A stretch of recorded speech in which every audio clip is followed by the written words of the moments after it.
लक्षण क्या होते हैं, आप में कोई है नहीं ऐसे लक्षण वाला पुराना आदमी हो तो बता दो। पहले अपने यहाँ चेचक होती थी, मुँह पर बड़े बड़े गड्ढे, पूरी बॉडी में गड्ढे हो जाया करते थे। और कोई कोई तो अगर आंख में भी इन्फेक्शन हो गया, आंख भी खत्म हो जाती थी। किसी का कान टेढ़ा हो गया, कोई कुछ तो खतरनाक मिलता है। तो निश्चित तौर पर ये भी कोई कम खतरनाक बीमारी नहीं है। लेकिन खुशखबरी की बात यह है कि ये बीमारी यूपी में नहीं है, पश्चिमी बंगाल और आंध्रा में, साउथ क्षेत्रों में बहुत तेजी से बढ़ती है। राजस्थान में चले जाएं तो बहुत तेजी से बढ़ती है। लेकिन आपके यूपी में ये चेचक की बीमारी नहीं है। फिर ये मत समझ लेना कोई अगर यूपी का आदमी हो तो हमारी यूपी में नहीं है तो चेचक का टीका लगा क्या करेंगे, बीमारी का कोई भरोसा नहीं है। जब पाकिस्तान से टिड्डी आ सकती है आपके पास तो वायरस भी आ सकता है। आ गया, पता है आपको चाइना को क्या किया था? चाइना ने, बहुतों को नहीं पता होगा, चाइना ने कोरोना जो वायरस रोज बढ़ रहे हैं उसे डेवलप किया था सामरिक क्षेत्र में यूज करने की, लड़ाई के लिए, जैविक हथियार बनाने के लिए। और उन्होंने उन्हें सेफ रखने के लिए लैब में, और वो लीक हो गया उनकी गलती के कारण। एनिमल से आप कुछ बोल रहे हैं? अरे यार मैं जो बता रहा हूँ लैब से, एनिमल में होता ही नहीं है। तो क्या है, वो उन्होंने उसे सिक्योर रखा था लैब में, और वो जाने कैसे गलती से लीक हो गया और उनके लिए ही घातक हो गया। बनाया था उन्होंने और देशों के लिए, जैसे हम जैविक हथियार बनाएंगे, जैविक हथियार के बाद किसी को पता ही नहीं पड़ेगा, साइलेंटली हम छोड़ देंगे किसी देश में जिससे हमारी दुश्मनी है, और वो वायरस तो हमें सही कर देगा। मतलब आबादी भी नहीं होगी और लोग भी मर जाएंगे। लेकिन वो आज मैंने आपके लिए बुरा सोचा है तो वो बुरा मेरे लिए सिद्ध हो गया है और लाले पड़ रहे हैं। इंडिया के जो लोग चाइना में रहते थे, कल पहली खेप आई है उनकी 300-400 लोगों की, उन्हें हमारा रखा हुआ है अलग। तो मानेसर में उनके लिए आवास बनाया कि तुम ज्यादा बनो मत, अपने घर नहीं जाओगे, यहाँ पड़े रहो जब तक सारे टेस्ट उनके नहीं हो जाएंगे कि आप वायरस फ्री हैं, कोरोना वायरस आप में नहीं है, तो फिर वहाँ से घर के लिए छोड़े जाएंगे। आया को भाई ले सर, उन्होंने वायरस बनाया तो उसका एंटीडोट भी बनाया होगा ना? वो जहर थोड़ी एंटीडोट, जैसे वायरसों का कोई इलाज नहीं है, मर ही रहे हैं। ठीक है, उस पर क्यों ध्यान चला गया तुम्हारा? नहीं होता है। ईटी पे आ जाओ भाई, ज़्यादा एडवांस मत चलो। वो पॉक्स पे चल रहे हैं, पॉक्स पे। तो उसके लक्षण माय डियर सुनिए, उसके भी लक्षण बहुत खतरनाक होते हैं। जो चेचक होती है पूरी बॉडी पर गोल सिक्के जैसे लीजेंस होंगे, ब्लैक कलर के, तेज बुखार होगा, साइलेंट खड़ी हो जाएगी, चारा दाना पानी खाना बिल्कुल बंद, और अंततः वो ऊपर चली जाएगी। विशेष ध्यान रखना कि अगर कोई बीमारी आपके ब्लॉक में आ गई है, इनमें से पीपीआर पॉक्स, कोई वैक्सीन किसी के कहने पर लगानी नहीं है, तो जो बकरी 4 दिन में मरनी होगी वो 2 दिन में मर के खत्म हो जाएगी। क्योंकि ये जितनी वैक्सीन बनती हैं, वायरल जितनी डिजीज होती हैं, वो उसी वायरस से बनाई जाती है। लाइव वायरस होता है और पहले से उसकी बॉडी में वायरस था और हमने और इंजेक्ट कर दिया, तो उसमें डबल पावर हो जाती है वायरस की, और वो जल्दी बैठा देता है और जानवर मर जाता है। अगर आपके ब्लॉक में पॉक्स आ गई है तो इमीडिएट उसे हम अलग कर देंगे दूर, वही फ्लो में जो बता रहा हूँ, कम से कम 200 मीटर दूर, जिससे इमीडिएट कोई भी इस तरह की महामारी की बीमारी आती है तो जिस जानवर को हमें पता चला है उसे इमीडिएट हटाएंगे उस ब्लॉक से और दूर जाके कर देंगे। कम से कम 200 से 300 मीटर दूर होना चाहिए। हवा के प्रवाह के विपरीत, तो फिर सही काम देखेंगे, चेक कराएंगे कि इसमें कहीं है तो नहीं। अदरवाइज उनका सपोर्टिव ट्रीटमेंट, जैसे हमारे यहाँ डेंगू होता है या चिकनगुनिया होती है, उसका कोई ट्रीटमेंट नहीं है, विशेष जाने की बात है। सपोर्टिव ट्रीटमेंट दिया जाता है केवल इसलिए कि कोई नई बीमारी और घर न कर जाए, और ड्रिप के माध्यम से, वो यूरिन के माध्यम से वो जो है इन्फेक्शन पास आउट हो जाए, उसे केवल इसलिए बनाए रखते हैं कि ये जब तक वायरस का इन्फेक्शन पास आउट न हो जाए, जब तक उसे हॉस्पिटल में एडमिट रखते हैं, और वो 4 से 6 दिन कम से कम लगते हैं पास आउट होने में। ट्रीटमेंट नहीं दे रहे, ट्रीटमेंट उस बात का दिया जा रहा है कि कोई और बीमारी ऐसे में आके न लग जाए। जैसे डेंगू का वायरस तो है ही, और एक छोटे से मच्छर के कारण एडिस एजिप्टाई कहते हैं, जैसे टाइगर भी कहते हैं, वैसा ही लोकल नाम है टाइगर। जो स्वच्छ वाटर में पलता है, बिल्कुल क्लीन वाटर में, वो आपको दिन में काटता है, रात के अंधेरे में नहीं, धोखा नहीं देता आपको कतई।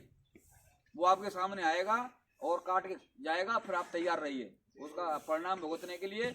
अगर मल्टीपल बाइटिंग हुई है, एक मच्छर ने नहीं 2-4 ने मच्छर ने खाया, तो आप 1 महीने के लिए आराम करिए हॉस्पिटल में और पैसा रखिए, तो हमें बचना है। ऐसी इनमें भी बीमारी है, मैं पॉक्स की बता रहा था, तो उसका सपोर्टिव ट्रीटमेंट ही दिया जाता है जो भी संभव हो, जो डॉक्टर आपको सजेस्ट करें, ठीक है ना।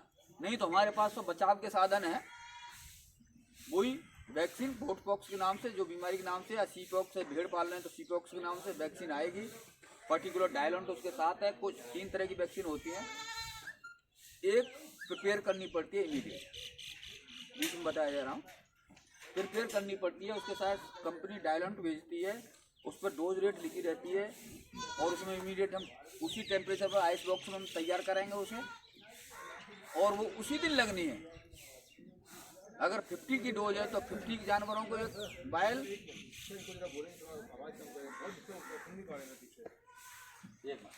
रिकॉर्डिंग सर सब दिखा भाई ना रुक जाइए, देखता पहले ना, धीरे धीरे बात करनी है। तो क्या होता है कि मैं क्या बात कर रहा था, 3 टाइप की डोज रहती है। एक प्रिपेयर की जाती है, 2 वैक्सीन प्रिपेयर्ड आती हैं, उसमें 2 तरह की होती हैं, एक एलम प्रेसिपिटेड और एक एडजॉइंट वैक्सीन। उनके रूट दोनों के अलग अलग हैं। जितनी भी हम प्रिपेयर वैक्सीन अपने यहाँ प्रिपेयर करते हैं वो सब कट लगती हैं, विशेष ध्यान रखें। जो वैक्सीन जैसे पीपीआर की और गोट पॉक्स की अपने यहाँ फार्म पर प्रिपेयर करनी पड़ती है, और वो प्रिपेयर करके लगानी पड़ती है। टेम्परेचर वही 2 डिग्री से 8 डिग्री सेल्सियस, 2 डिग्री से 8 डिग्री सेल्सियस। और हमें मान लो 5 डोज निकालनी है, 5 डोज हमने इंजेक्ट कर दी, फिर हमने निडल चेंज कर दी, सिरिंज चेंज नहीं करनी है। इनका भी ध्यान रखना है कि बार बार लगाने पर वो निडल मुड़ जाती है, तो फिर वो अंदर से उसको फाड़ के लाती है, तो नुकसान होता है और पेन होता है। इसलिए 5 या 10 जानवरों के बाद निडल चेंज करते रहें, तो आपका भारी नुकसान। 50 पैसे की निडल आती है, मैं दिखा दूंगा आपको, और फिर हमें ऐसे ही उसी टेम्परेचर पर मेंटेन करनी है। 1-2 जो वैक्सीन आती है प्रिपेयर्ड आती हैं, एलम पैसिपिटेड, वो भी सब कट लगनी है।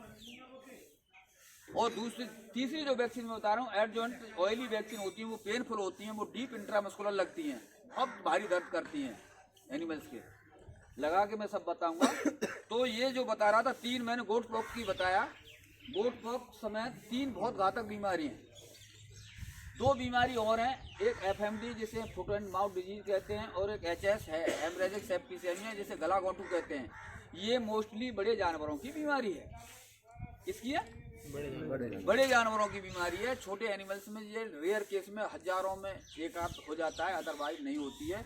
लेकिन सेफ्टी पॉइंट ऑफ व्यू से हम इसे भी लगा सकते हैं, कोई परेशानी नहीं है। एफएमडी और सर दूसरी कौन सी बताइए? एचएस 3 वैक्सीन आती है सर, जो एक लगाना है तैयार करके, और 2 तैयारी होता है पहले से, कंपनी के ऊपर है। एक यहाँ पे तैयार करना है, 2 एक पीपीआर की जो प्लेग की बीमारी की वैक्सीन है, इसकी वाली जो बता रहे थे अभी, टीटी वाली, हाँ, ये भी तैयारी करनी होगी आपको। एक तो आइस बॉक्स में ही तैयार करना है, सब आइस बॉक्स में ही, वो भी जो लगानी है जो प्रिपेयर्ड आती है वो भी आइस बॉक्स में ही रखनी है आपको, ठीक है। उसी से लेके डोज इंजेक्ट करनी है। आइस बॉक्स में हर एक वैक्सीन रखती है, चाहे वो प्रिपेयर्ड करनी है या प्रिपेयर्ड आई है। उसमें ये अपना दिमाग ऐसा नहीं लगाना कि प्रिपेयर्ड वैक्सीन ही आइस बॉक्स में रखनी है, जो प्रिपेयर्ड आई और वो जो हमें यहाँ तैयार करनी है उन्हें नहीं रखना है। ऐसा कोई दिमाग में ख्याल लेना है। जो पहला वाला लगा है बना के, उसके बाद दूसरा इसी दिन लगा देना है। तो आप यहाँ है ही नहीं, फोन पे बात कर लो। आप यहाँ है ही नहीं, मैं 1 घंटे से बक रहा हूँ, आपके समझ में कुछ आया ही नहीं। आप नोट कर लो क्वेश्चन, फिर मैं पुनः बताऊंगा। मैंने सबको बताया था कि वैक्सीन टू वैक्सीन इंटरवल 7 से 10 दिन के बीच में। एक वैक्सीन अगर आज लगाई है तो उससे 7 से 10 दिन के बाद दूसरी वैक्सीन लगानी है। बताया था सभी को? हाँ सर। आपने सुना नहीं है? हाँ, ठीक है ना। साहब बकरी अभी मालूम पड़ेगी तुम्हारी, अभी आया नहीं है, अभी नंबर बोलना बंद हो जाएगा तुम्हारा। अभी मजा, ये सब लोग हंसेंगे आप पर, खड़े रहो। मैं आपसे सबसे क्यों आप बात खड़े हैं, इसलिए सबसे पहले बोतल लगाया हुई है आप चुपचाप खड़े रहे। आप पर ट्रायल सबसे पहले होगा। अभी नहीं क्या हो गया, दर्द हो गया आधी देर तो देखिए अभी बकरी पड़ने में नहीं दरख्त यहाँ दबा रहे, ये समझदार होती है। अरे उसी का बैठ जाओ चौधरी साहब, आगे की नहीं, निश्चित तौर पे इतने समझदार होते हैं, आप जितना इनसे प्यार करोगे ये आपके पीछे होगी, ठीक है ना। योगी जी गाय ना तो फसल नष्ट करती ये किसी की फसल नष्ट नहीं करेगी, आप प्यार से रखेंगे उतने प्यार से आपके पीछे होगी। चौधरी साहब घबरा के काम पकड़ने से थोड़ा सा ध्यान रखें। कहाँ से आए चौधरी साहब? राजस्थान से। घबरा गए? राजस्थान में सबसे प्यार से बकरी पाली जाती है, वो इन्हें ज्यादा दवाई रहे थे। आप जरा सा पकड़ के रखना है, तो कहीं नहीं जाएगी। आप छोड़ भी दें तो नहीं किसी को रहेगी, तो कर लेंगे। ऐसा लग रहा है कि परेशान हो गए तो तुम भी परेशान छोड़ दो। जा बेटा कुछ खा रही तो खा। हाँ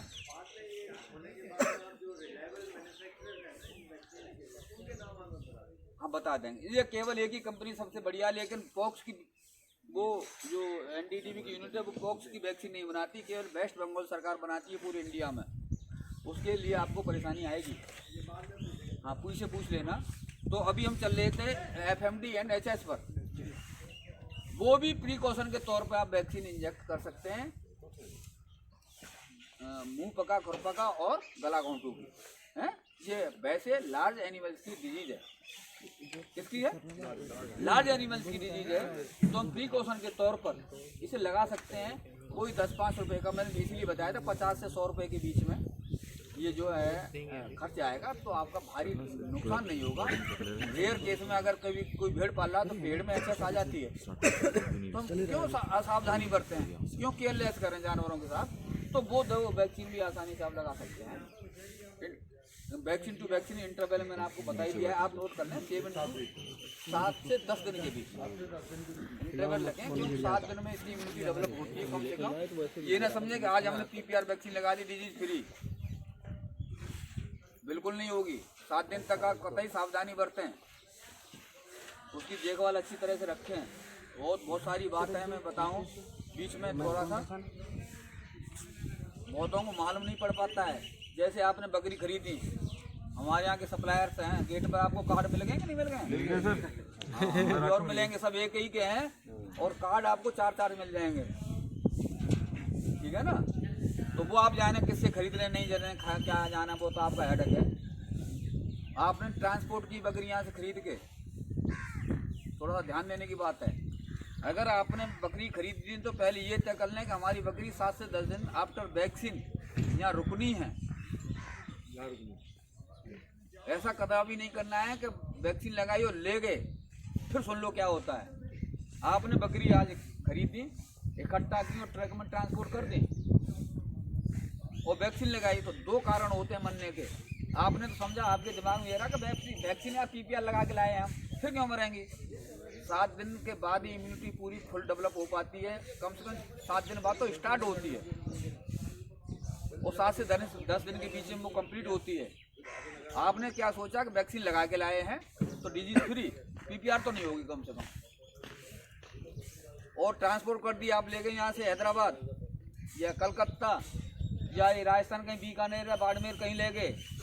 कुछ 2 स्ट्रेस होते हैं। एक तो वैक्सीन लगा के ले गए थे आप, वैक्सीन से जानवर असहज हो जाता है, अनकम्फर्टेबल फील करता है, क्योंकि वो अपना प्रभाव दिखाती है, तो थोड़ा बहुत बुखार भी हो सकता है। आप उससे परेशान ना हो। उसमें क्या होता है कि आप ले गए, ट्रांसपोर्टेशन का भारी स्ट्रेस होता है और एक वैक्सीन का स्ट्रेस था। आप ले गए और दूसरे तीसरे दिन जानवर मरना शुरू हो जाता है। कारण क्या होता है? वैक्सीन का स्ट्रेस रहा, दूसरे ट्रांसपोर्टेशन का स्ट्रेस रहा, तीसरा एक जो आपको अदृश्य है, पता ही नहीं है, जो बॉडी में यहाँ से वहां तक गए मिनरल डिफिशियंसी आती है। मिनरल डिफिशियंसी इतनी भारी आती है कैल्शियम फास्फोरस की, वो जानवर वहाँ जाके टेढ़ी गर्दन करके रह जाएगा, रिड्यूस हो जाते हैं ट्रांसपोर्टेशन में, क्यों कई दिन से चल रहा है जानवर, तो रिड्यूस होने के बाद वो टेढ़ी गर्दन कर गए, थोड़ा बहुत डायरिया करेगा, वो मर जाएगी। आपने क्या समझा PPR? वो PPR नहीं होती, हमारी केयरलेस। ये वैक्सीन विशेष तौर पर ध्यान रखें, आज हम वैक्सीन इंजेक्ट कर रहे हैं तो उस दिन कोई भी जानवर, बीच में नहीं बोलोगे, नोट कर लें, हाँ, तो उस दिन वो जानवर फुली रेस्ट करना है। आज अगर हमने वैक्सीन, और वैक्सीन का टाइम है, हाँ जी, कौन से पार्क में?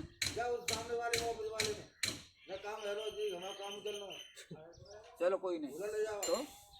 तो क्या होता है, ट्रांसपोर्टेशन का, तो वो कैल्शियम और फास्फोरस की भारी कमी बॉडी में आ जाती है, वो जानवर मरने लग जाते हैं। और आपने सोचा क्या, तो करना क्या है कि जिस दिन हमने वैक्सीनेशन करनी है उसका suitable time early in the morning. Early in the morning का कारण कि टेम्परेचर भी डाउन रहता है सुबह, ठीक है ना। 2 बजे है जाओ शुरू, रात के 2 बजे शुरू है जाओ, और अंधेरे में लगा दो, हाँ, जिससे कोई देख भी नहीं पाएगा, बढ़िया रहेंगे। तो early in the morning temperature, मान लो गर्मियों में हमने जानवर खरीदे तो टेम्परेचर बहुत जल्दी हाई होता है, तो सुबह के टाइम टेम्परेचर सबसे डाउन रहता है, और हम उस वैक्सीन को इंजेक्ट कर देंगे और फुल रेस्ट पर छोड़ देंगे, ठीक है ना। तो निश्चित तौर पर वो बकरी उस दिन रेस्ट जाए, खाना पीना उन्हें वहीं सर्व कराएंगे। ऐसा अगर आपका कहीं ग्रेजिंग का साधन है तो कहीं भी ग्रेजिंग पर नहीं भेजना है। और जो स्टॉल फीडिंग करनी है तो कोई परेशानी की बात नहीं है, वो तो रेस्ट करनी ही करनी है। उनका ध्यान रखना है कि कोई स्वस्थ तो नहीं है, किसी को टेम्परेचर हो सकता है, तो उससे चिंतित होने की कतई आवश्यकता नहीं है। वैक्सीन से हो सकता है, वो दूसरे दिन तक सही हो जाएगी। तो ये बात बहुत महत्वपूर्ण है कि अगर हमें किसी से जानवर खरीदने हैं तो उससे कहिए आज वैक्सीन लगेगी हमारी, 7 दिन यहाँ रहेंगे, कम से कम PPR की वैक्सीन और एक पेट के कीड़ों की दवा पिला के यहीं से ले जाइए। एक ही दिन में हो सकते हैं दोनों ऑपरेशन, पेट के कीड़ों की दवा हम पिला सकते हैं और वैक्सीन भी लग सकती है, तो बहुत ही उत्तम है, अति उत्तम है वो। और फिर रेस्ट यहाँ जो 7 दिन आप छोड़ रहे हैं उन्हें कहीं मिनरल की डोज एक्स्ट्रा दे, जो मिनरल डिफिशियंसी बॉडी में आती है, जिसकी ट्रांसपोर्टेशन में आपको कोई परेशानी नहीं आए। ये मैं मैनेजमेंट की बात बता रहा हूँ आपको, इससे हट के मिनरल डोज उनकी बढ़ा दें। जो कंसनट्रेट आप देने जा रहे हैं, जो दाना देने जा रहे हैं, उसमें मिनरल्स की डोज जस्ट डबल कर दें, जिससे उनकी ट्रांसपोर्टेशन में स्ट्रेस के उसमें कारण हमें मिनरल डिफिशियंसी नहीं आए और हमारे जानवर की मोर्टेलिटी डेथ न हो। ये एक बहुत महत्वपूर्ण बात है। तो मैं वैक्सीन बता रहा था आपको, FMD और HS। अगर FMD एलम पैरासीपेटल है तो सबकट लगेगी, और हेड जॉइंट वैक्सीन, ये दोनों वैक्सीन ऐसी दोनों रूप में आती है। हेड जॉइंट भी आती है, ऑयली भी आती है और नॉन ऑयली भी आती है। अगर नॉन ऑयली वैक्सीन है तो सबकट लगनी है, और ऑयली वैक्सीन है तो डीप इंट्रामस्कुलर लगनी है। ये 5 तो वैक्सीन है इनकी, ठीक है ना। ये टीकाकरण के बारे में अब तक जो बात चल रही थी, केवल 5 वैक्सीन है। फिर मैं पुनः बता देता हूँ, 3 महीने से ऊपर की एज वालों को ये वैक्सीन लगनी है। बिलो 3 मंथ मैंने बता दिया था वो कहाँ से उसे इम्यूनिटी मिलती है, माँ से मिलती है, क्योंकि माँ ऑलरेडी उसकी वैक्सीनेटेड है। चिंता की कतई कोई बात नहीं है। जो छोटे बच्चों में जो बीमारी आती है, 2 बीमारी आती है, एक इकोलाई की और एक कॉक्सीडिया। 3 महीने से छोटे बच्चों में जो बीमारी आती है, इकोलाई इमीडिएट पैदा होने के 20 दिन तक अपना अटैक करती है, और कॉक्सीडिया आफ्टर 1 मंथ से 3 मंथ तक, 6 मंथ तक उसकी अलग दवाई है। कॉक्सीडिया का तो इलाज है, हम 2 दवा आती है मार्केट में, वो लिखने वाले। कॉक्सीडिया से क्या होता है लक्षण भी बता दूं। अच्छे बच्चे, खासे बच्चे आपके खूब रह रहे हैं तो उसमें दस्त शुरू हो जाते हैं, काले कलर के दस्त, झाग पीछे से उसकी एनर रेक्टम पर यूँ करता है और झाग भी निकलते हैं, रेड हो जाता है रेक्टम। तो निश्चित तौर पर अगर भले टेस्ट ना कराएं तो उसे कॉक्सीडिया है। और ये बॉडी की साइनिंग बिल्कुल रफ हो जाती है, बच्चों की ग्रोथ रेट रुक जाती है, तो निश्चित तौर पर कॉक्सीडिया के इन्फेक्शन है, दस्त भी आ रहे हैं। अगर आप पर कहीं लेबोरेटरी है तो उनके सैंपल लेके, स्टूल टेस्ट सैंपल लेके कहीं चेक करा सकते हैं, और उसे हम दवा, तो 2 तरह की दवा आती है। एक तो 2 दिन पिलाने वाली आती है, उसे हम बेकॉक्स कहते हैं, बेकॉक्स देख लो कॉक्सीडिया के लिए BAYCOX, कॉक्सीडिया के लिए BAI, मैं बोलता ही रहूंगा BAICOX। आगे समझ में नहीं आई किसी के में? लिक्विड, ये लिक्विड आती है और उसकी डोज रेट उस पर लिखी रहती है, भ्रमित ना हो। कोई भी दवा है, कोई भी इंजेक्शन है, उस पर लिखा रहता है, उसमें और चीज लिखी रहती है, विड्रॉल पीरियड। अगर बड़े जानवर को हम कोई दवा पिला रहे हैं, पेट के कीड़ों की दवा पिला रहे हैं, तो उसमें विड्रॉल पीरियड लिखा रहता है। मिल्क फॉर 7 to 14 डेज, हम यूज ना करें उसका। मीट 28 डेज, इस तरह से लिखा रहता है। अगर सावधानी बरतन सो तो बाकी आप जाना, क्योंकि वो सावधानी हम भी नहीं बरत पाते यहाँ, कि बहुत सारे जानवर हैं, सब हमारे अंदर इतना जहर भरा है कि सबको पी जाते हैं उसके दूध को। मांस को खिला दो, दिखा दो मांस को, उनके ही खा जाएंगे। कोई विड्रॉल पीरियड पर ध्यान नहीं देता है। उस पर डोज रेट भी लिखी रहती है, ठीक है ना? डोज रेट लिखिए, कम बोलिए प्लीज। तो उस पर डोज रेट कॉक्सीडिया के लिए दूसरी दवाई है एम्प्रोलियम पाउडर, ठीक है ना? पाउडर एम्प्रोलियम, ये कॉक्सीडिया के लिए केवल ये 2 ही दवाएं हैं। तीसरी सल्फा टैबलेट आती है, सल्फा। 3 दवाएं हैं, तो सल्फा कम से कम 5 दिन पिलानी है। लिखिए, सल्फा की जो गोली है बच्चों को डोज रेट उसमें तय कर लें वजन के हिसाब से। वो गोली जो आती है 5 ग्राम की आती है, बड़े जानवरों की डोज रेट होती है 30 किलो को, कम से कम 30 किलो वाले जानवर को ये गोली पिलाते हैं। अगर उसके हिसाब से हम तय कर लें, पर हमारे बच्चे में जो कॉक्सीडिया हुआ वो कितने वजन का है, उस हिसाब से डोज किलो, तो थोड़ी ज़्यादा हो जाए तो कोई दिक्कत नहीं, कम नहीं देनी है। अगर पॉइंट में ज़्यादा हो जाती है तो कोई दिक्कत नहीं है। और वेट के हिसाब से हमारे बच्चों का एवरेज वेट हमें मालूम होना चाहिए, मैक्सिमम कितना है। एक बच्चा 10 किलो का, एक 13 किलो का, 13 किलो के हिसाब से हम उसे दवा पिलाएंगे, जिससे आपकी डोज कोई कम पड़ेगी ही नहीं। बेकॉक्स है वो 28 ml 100 किलो के हिसाब से होती है, तो उस हिसाब से हम डोज कैलकुलेट कर लें अपने बच्चों के वेट के हिसाब से। एम्प्रोलियम पाउडर भी mg के हिसाब से होता है, उसमें लिखा रहता है पाउच पर कि 50 mg या 100 mg, जो भी उसमें सजेस्ट है, या 5 mg पर kg, तो उस हिसाब से हमें वो, उसका लंबा पीरियड है, ये ध्यान रखें। वो सल्फा कितने दिन पिलानी है? 5 दिन। बेकॉक्स केवल 2 दिन, और एम्प्रोलिम पाउडर 5 से 7 दिन। इसमें कोई कोताही नहीं बरते पीरियड में, तो ही इन्फेक्शन डाउन आउट होगा। और विशेष ध्यान रखें, हमने दवा पिलाई है जैसे पेट के एक टाइम, ठीक है ना, ओनली 1 टाइम, दिन में 1 बार। दूसरा बात नोट करने की बात है, खाली पेट दवा पिलाने के 2-3 घंटे बाद कुछ भी खाने पीने को देंगे बच्चे को।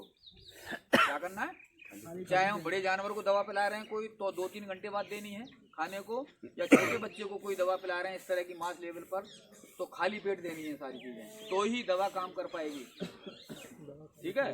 दूसरे दिन सावधानी मैनेजरियल जो सावधानी बरतनी है प्रबंधकीय, कि वो 2 दिन में उसका इन्फेक्शन पास आउट होता है, तो जो क्लीन जो डेली बाड़ा हमारा होता है उसे डीप क्लीन कराना है, इन्फेक्शन उसी में है।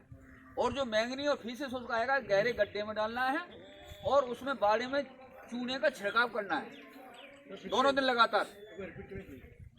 खाली पेट हमें दवा पिलाना है, उसका इन्फेक्शन जब दवा पिलाएंगे तो वो बाड़े में ही आएगा। 2 दिन गहरी सफाई करानी है उसकी, बाड़े की सफाई के बाद। अगर मैं देसी आपको ट्रेडिशनल बताऊं, तो जिस बाड़े में आपने दवा पिलाई है, सब में अगर सबको पिलाई है, बड़े जानवरों को दवा पिलाई, तो सब में थोड़ा थोड़ा कूड़ा बिछा के आग लगाते हैं, तो उससे बढ़िया कोई साधन ही नहीं है। अदरवाइज गहरी सफाई करके, डीप क्लीन करके उसमें चूड़े का छिड़काव करें 2 दिन लगातार, तो वो जो इन्फेक्शन हमारे यहाँ हुआ है, बाड़े में हुआ, वो मर जाएगा। और उस फीस को पूरा उठा के, जो गोबर उसने किया है बकरी ने या बच्चे ने, उसे गहरे गड्ढे में डालना है, जिससे वहाँ कभी वो जानवर जाए नहीं, वो कभी मरते नहीं हैं, आउट होते हैं बस। होता क्या है कि हमने किया, दवा पिलाई और वो घूम रहा पूरे उसमें, वो इसमें सॉइल में पड़े रहेंगे। जो सो ही मॉइस्चर टाइम मिलेगा, इसमें घास उगेगी, जानवर तो भाग के घरे पे पड़ता है खाने के लिए और वो इन्फेक्शन फिर इनटेक कर लेता है। तो प्रबंध की ये सावधानी आपको बहुत बरतनी है।